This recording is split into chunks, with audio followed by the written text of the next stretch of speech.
Так, мы выслушали позиции сторон, пояснения представителей государственных органов, привлеченных по данному делу в качестве третьих лиц.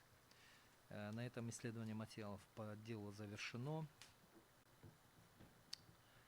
И в связи с этим предоставляется право заключительной речи. Пожалуйста, Айнура Мусаевна, пройдите к трибуне.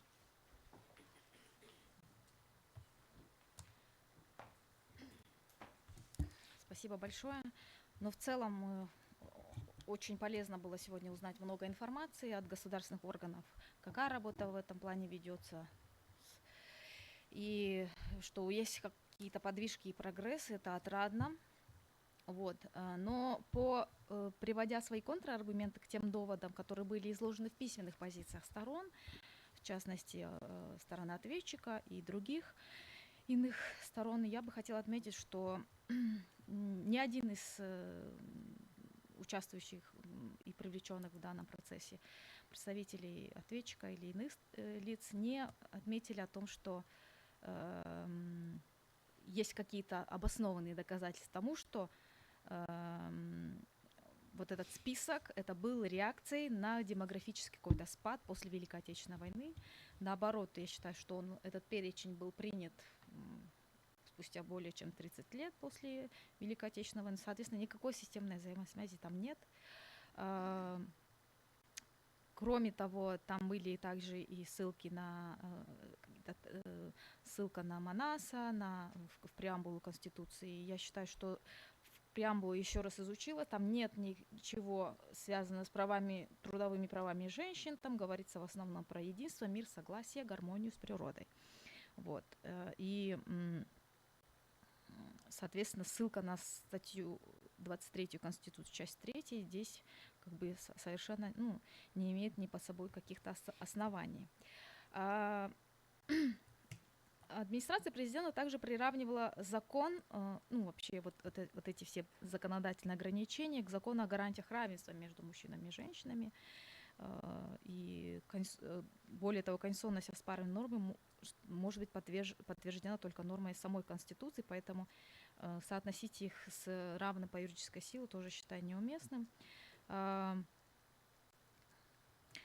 И в целом мы сегодня, рассмотрев, увидели, что на самом деле список действительно устарел, он требует пересмотра. Какая периодичность? Я думаю, что закон о нормативных правовых актах и новая редакция, проект, который лежит, они дают ответ на этот вопрос. Периодически должна быть проводиться инвентаризация законодательства, должны пересматриваться законы хотя бы раз в 5 лет. Думаю, что можно было бы из 2012 года посмотреть и тогда, когда выставился вопрос и в 2017 году, и в 2018, более того, было подано там, подавались различного рода жалобы. Вот я услышала, что жалобы поступали, и поэтому рабочую группу-то и создали, да, и в части тоже пересматривать начали.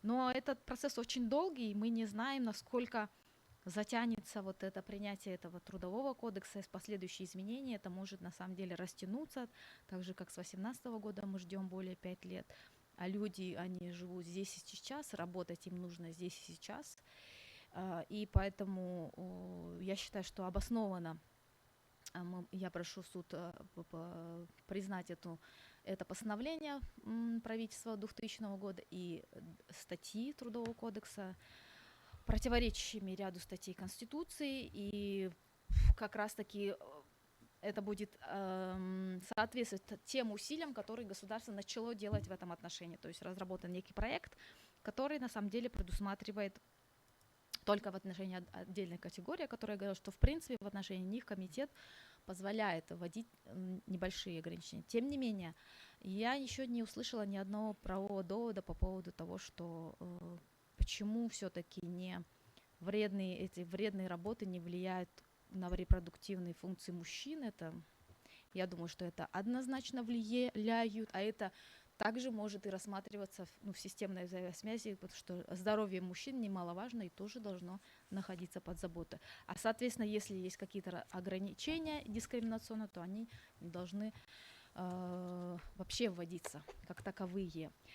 Еще было понятно, что законодатель, вводя вот эти ограничения, не руководствовался абсолютно принципом соразмерности. По сути, цель была ясна, но это в итоге вылилось в то, что государство и законодатель абсолютно ограничили всех, без исключения женщин, к доступу к доступу к профессиям, к определенным видам профессий, и этот перечень очень большой. Он как бы большой, и там существует достаточно много профессий, которые, ну, например, вот допустим, я очень часто наблюдаю, что в троллейбусе водителем являются женщины. Но почему тогда женщина не может водить автобус междугородний? Как бы это по факту мы видим много, на самом деле, нарушений этого же абсурдного законодательства, которые люди, и когда я спрашивала, люди даже не знают, что есть типа запреты. Я спросила там у Гульджан Тургуналиевой, у Илимы Джумагуловой, да, а знаете вы, что вот вы не можете работать? Они сказали, нет, но Илима, поскольку она столкнулась, теперь знает, вот поэтому я обратилась, а Гульджан сказала, что она не считает вообще это обоснованно, потому что фактически она уже работает. И как-то в нарушении законодательства она работает. И это факт. Надо признать то, что жизнь идет своим ходом, и эти изжившиеся законодательные ограничения тоже должны пересматриваться. Государство в этом плане не идет ногу со временем, к сожалению, к сожалению. Но есть позитивные моменты сегодня, поэтому я думаю, что и те усилия, которые вот женщины обращались, в том числе и Лимак с 2020 года, который не может все-таки работать, получив образование, доказав свою профессиональную пригодность. Я думаю, что это как бы их порадует. Ну и в целом, несмотря на то, что я прошу в своем ходатайстве признать полностью, в принципе, можно было бы, ну, как бы, я уже слышу какие-то позитивные шаги, тем не менее, да, поскольку уже есть категория беременных и кормящих в проекте, как я понимаю, Трудового кодекса, это так и так будет продвигаться, единственное, мы не знаем, насколько это затянется или не затянется, поэтому, ну, вот выяснилось, что, оказывается, не все в курсе, даже администрация президента этого проекта. Вот.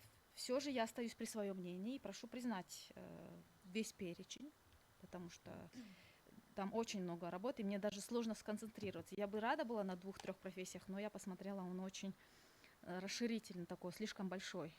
И весь перечень, который был утвержден постановлением правительства 24 марта 2000 года за номером 158 и статьи 218 и 303 Трудового кодекса, противоречащие частям 3-4 статьи 23, 1-3 статьи 24, части 1 статьи 42, статьи 55 и частям 1-2 статьи 56 Конституции. Спасибо. Присаживайтесь. Самат Хаштубекович, пожалуйста, пройдите к трибуне. Вам предоставляется право заключительной речи. Конституцией Кыргызской Республики и Трудовым кодексом Кыргызской Республики запрещена любая дискриминация, в том числе по половой принадлежности.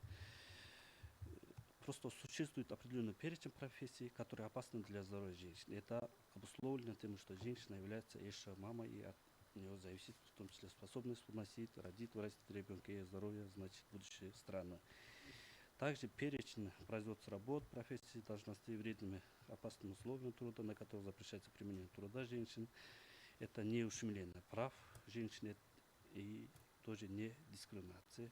Их правовая защита и от опасных условий труда, которые могут нанести вред здоровью. В первую очередь репродуктивному, а также повлияет на здоровье будущего поколения или имеет отделенные последствия. В связи с чем мы просим оставить без удовлетворения, поскольку не является противоречащим частям 3-4 статьи 23, частям 1 2 статьи 24, части 1 статьи 42, статьи 55, частям 1 2 статьи 56 Конституции Кыргызской Республики. И еще хочу добавить, что новая редакция Трудового кодекса в данный момент на рассмотрение Кабинета министров.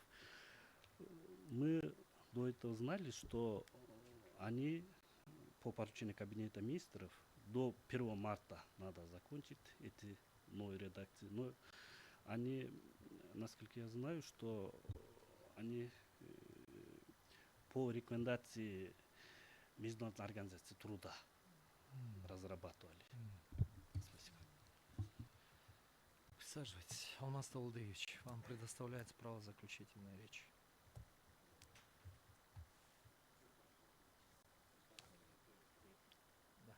С учетом сегодняшнего заседания мы тоже просим, в принципе, признать непротиворечащие указанные статьи Трудового кодекса, как мы уже в своих доводах говорили, какая-то позитивная дискриминация. То есть наша позиция остается неизменной, но потому что даже с учетом проекта нового Трудового кодекса, где предусмотрено ограничение только в отношении беременных и кормящих женщин, мы исходим из того, что в принципе каждая женщина проходит этот этап, поэтому просим признать непротиворечащим. Спасибо. Присаживайтесь. Уважаемые участники судебного заседания, на этом рассмотрение дела по обращению Осмон Алиевой Айнуры Мусаевны, представляющей интересы Тусучевой Канаке Азимджановны, о проверке соответствия статей 218 и 303 Трудового кодекса Кыргызской Республики, постановление правительства о перечне производств, работ, профессий и должностей с вредными и опасными условиями труда, на которых запрещается применение труда женщин от 24 марта 2000 года номер 158, частям 3-4 статьи 23, частям 1-2 статьи 24, части 1 статьи 42, статье 55, частям 1-2 статьи 56 Конституции Кыргызской Республики считается окончен. Суд удаляется в совещательную комнату для вынесения решения. Прошу всех встать.